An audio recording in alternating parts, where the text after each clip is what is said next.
My name is Michael Targos. I was the president and founder of the Backpacking Club. This is a trip that we planned with the Foraging Club to learn about foraging as well as making it a fun competition. We were in Giant City State Park. We did, I believe it's the Red Cedar Trail. It's a 10-mile loop.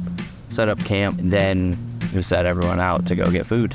Foraging Club goes out to local forests and picks one certain ripe fruit or vegetable at the time, and then we make a recipe off of that. Foraging is most commonly related to mushrooms. Everyone thinks mushrooms when they're foraging, and there's a lot more delicious things out in the woods. It does taste like cucumber.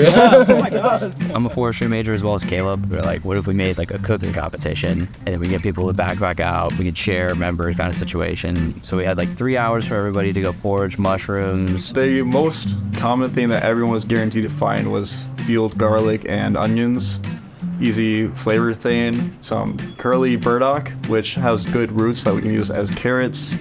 Some green bar shoots that you can cook like asparagus. Plenty of wild violets and redbud flowers. Those are always beautiful to put on top as a garnish. Each team had like 3 ingredients. Then they would cook something. We all brought out like skeleton cast iron. Yeah, we were able to make some delicious food. We got garlic mustard, wood sorrel, and then we got some wild violet in there, and it's a risotto. We're very proud of our work. We were in the woods all day, scraping with our bare hands. As you can see, it's coming to fruition. Putting together a big contest with people who have no experience foraging or cooking was a bit stressful. I made sure to check out every plant that they picked out and made sure it was edible. Not only did we not poison anyone, but we actually made some really delicious dishes. Dr. Park came out, and he was the food tester, like the judge. I think we had a winner. I think they brought out like fish or something to put in there, but it was really good. Subtle. It's got a little bit of that cucumbery. Yeah. I am Dr. Logan Park, and I'm a professor of forest recreation and park management. This is my first one. The Backpacking Club is relatively new, which is surprising because backpacking is, thousands of years old as a thing. As far as things that people learn, kind of in relatively equal measure, learning about foraged vegetables, root tubers that are safe to eat and actually pretty tasty once you prepare them up. And also learning a lot about one's own kind of interior world or space. You learn a lot about yourself when you throw in a backpack and you start heading down a trail. I see a lot of change in a couple of years' time with my students, when we get backpacking or just car camping or whatever. Acquiring field skills and stuff like that, but also learning to recognize the person that each one of them is growing up to become kind of in the mirror. There's a ton of research out there. There's just this laundry list of benefits that you get. So when people ask me what my job is, it's just getting people outside. The research is just resounding. I mean, everything from mental health, physical health, social well-being, personal growth, development, it's all there. Physically, of course, the exercise, fresh air, all that. Socially, look at all the bond formation, the social group dynamics, navigating that's happening at an event like this. What people are proposing that we're missing in society is the outdoors is a space where we can develop social skills. We call it unstructured play. And it's, you and the neighborhood kids going outside and building a fort and having to learn to interact with other people without a teacher, a parent, a coach. They're telling you, this is what you need to say, this is how you need to respond. We have to practice our ability, as weird as this is, to disagree with one another. And so the outdoors provides us this chance of hey, there's no one around. We have to figure out how are we going to solve our problems together, because you have to figure it out yourself. You go out and you camp right together, so you see the best and the worst of these people. You all become way closer. It's a very close-knit community.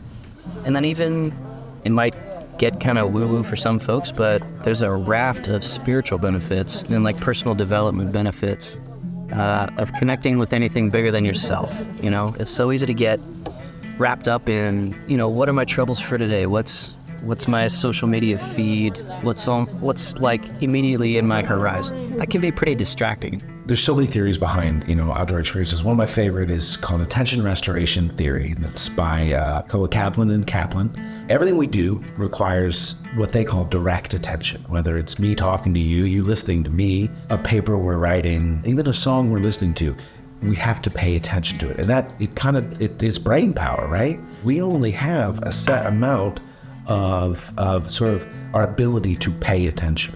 What happens when our cup is empty, we're tired and we're dragging. And so what they actually say is that we as humans need to put ourselves in an environment where we can, fill up our cup, fill up our ability to pay attention. And so to do that, they describe the outdoors as the ideal place, using what they call soft and hard fascination, keeping our brain busy, but it doesn't require direct attention. So if you've ever sat around a campfire and just sort of stared at the flames and sort of kind of zoned out, you didn't take a nap, but all of a sudden, whoa, you're recharging your battery in nature.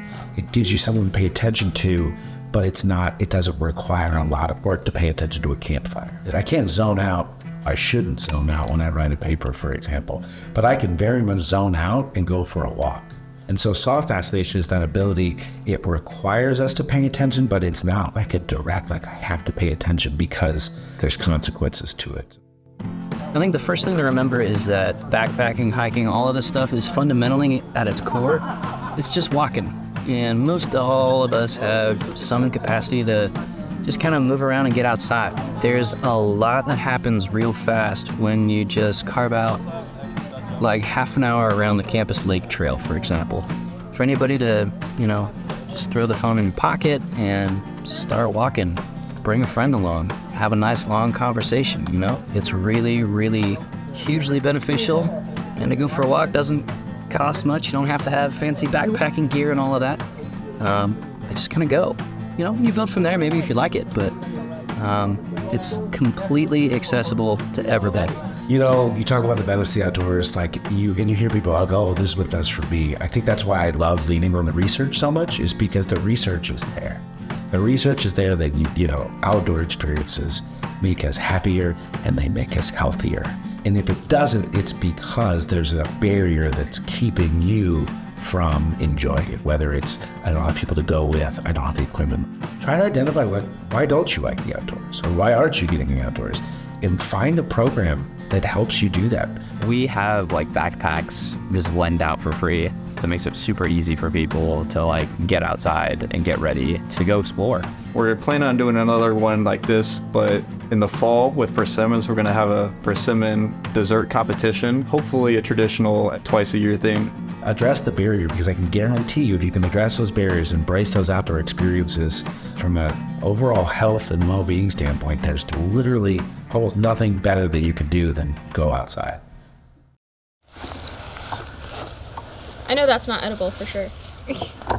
And those orange things that you see are actually their reproductive organs.